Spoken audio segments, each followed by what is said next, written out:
this last week. I'm going to give you one more option from trying to pass half guard. So Carl's playing his knee shield half guard. We looked at the previous classes that the two grips that I needed was the collar to stop Carl getting deep half and X guard, and the pants. And really the go-to move from there was to stop Carl winning that underhook by bringing my knee in. We showed you how to then hit the cut cross pass when the underhook, we get into that whole passing positions from there. We also looked at if I made those two grips again and Carl was stopping me from bringing my knee through by pinching his knees, that I could come into the two variations of the pressure weave pass. Whereby the fist was at the hip, I put my head on the shoulder, sprawl up, walk around, use that head pressure again, that chiropractor's position where he has his knees one way and his head the other way, passing into side control. Okay, we're going to give you one more option if Carl doesn't let me make this grip. So he's very savvy, he knows both passes stem from me getting this grip and he's keeping inside control, if that makes sense. So from there I still will make the grip on the pants. Okay?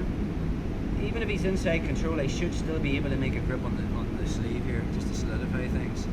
I'm going to post my right leg out and stuff Carl's the back of his knee over my hip. Now, even though he's inside control with this hand, he can track me, but I can still bring this arm over, drop onto my hip. Okay? Now from there, I need to fill the space at Carl's right hip, so I bring my left knee in. Now if I stay here over the hip, this is not a great position for me. If Carl puts a reverse cross face on me, he can bridge me and take me back to this position.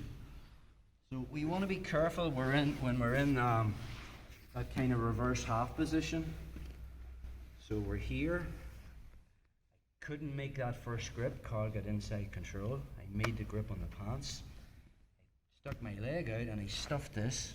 And then I just drop into reverse half. See the way I've got, I've connected my body to Carl's. Then I fill the space at his right hip with my left knee. Now, I want open elbows. I don't want, if Carl drapes that hand down, I'm bringing my head low and I'm going to start hipping out. Ideally, I want the flare is right and left elbow and I'm getting up as high as I can.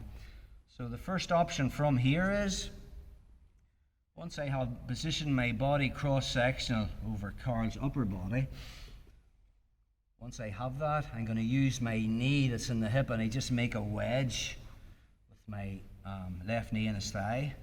And now I can just prise my leg out.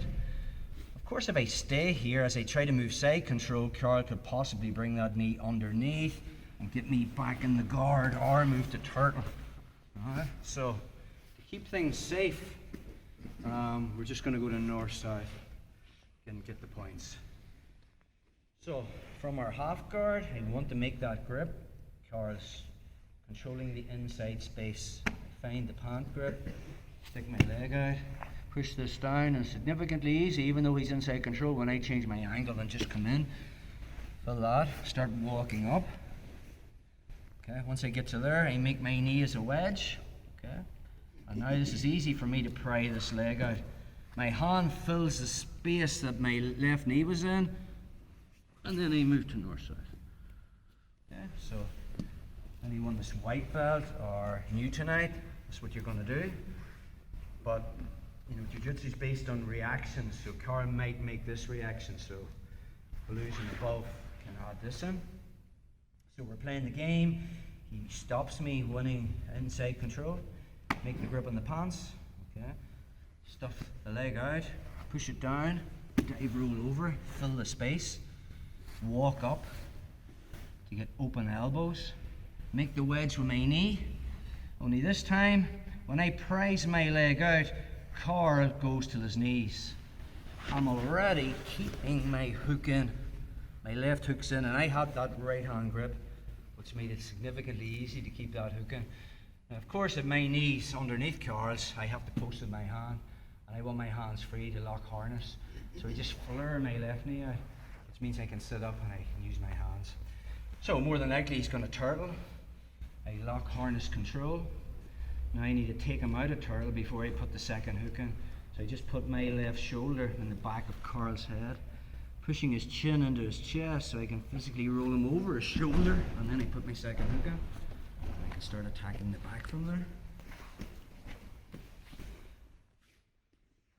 So from our position here, can't make that grip, stuff it, dive roll. From there, I need to make sure Carl hasn't stuffed elbows, so I'm walking these elbows out to get myself in a stable position. Once I'm there, I'll make that wedge. When I back step and Carl turns to his knee, watch this right hand grip. As he rolls to his knee, my left hook is already in. If it's in line with Carl, I have to keep my hand posted, so the detail is a flare in my knee. This means I don't need my hand.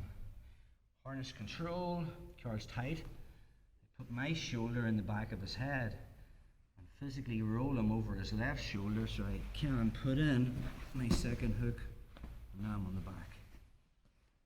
Look at one more option again for the higher grades. If I can't, get open elbows. So we're here, can't get that grip, bind the pants, stuff the leg, roll in, okay.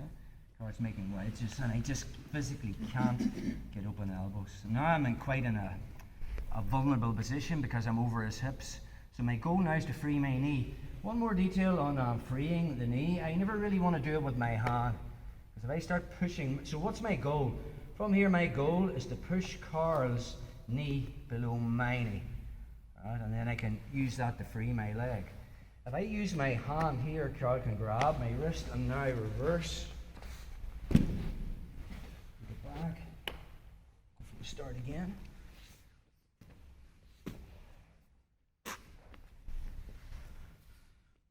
So, when I get to here, instead of pushing Carl's knee down with my hand grabs the hip and I use my elbow. Okay, does that make sense? So now it's difficult for Carl to make that grip. But in this scenario, I have to use my hand. Why? Because he's tucked elbows at my body here, so my elbow's not going to do it.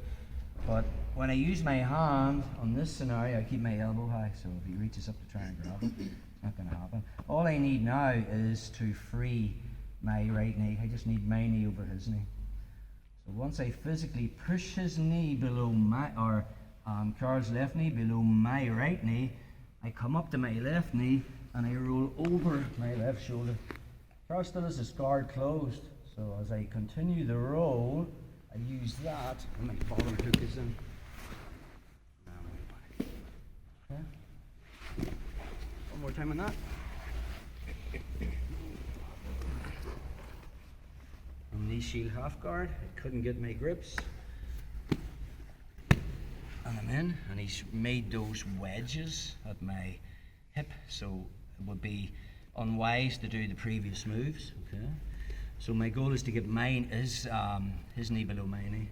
So when I make the grip on the pants, I keep my elbow high so he can't reach back and grab it. Once I free my knee and I have it above Carl's knee, I come up to my left knee.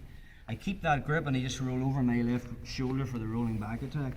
My right leg carries Carl's legs, and my goal is to get this hook in, so I just push it that way. It's already there. Harness control, post them out. I've lost some of the beginners there, so we'll just go back over what some of you guys will just be doing. So from here, if you're new tonight or haven't been doing jiu-jitsu so long, he's made that knee shield. I make the grip. I couldn't get this one. I just stuff it and drop to here. Okay. And then I start to walk his elbows out. Okay. Rather than pushing with my hand goes on his left hip and I use my elbow to free that, and I make a wedge. Keep your guard close, Pierre. And then I have this out, and then I just fill that space, place my left knee with my right hand, and I move to north-south. Okay, let's play with that, guys.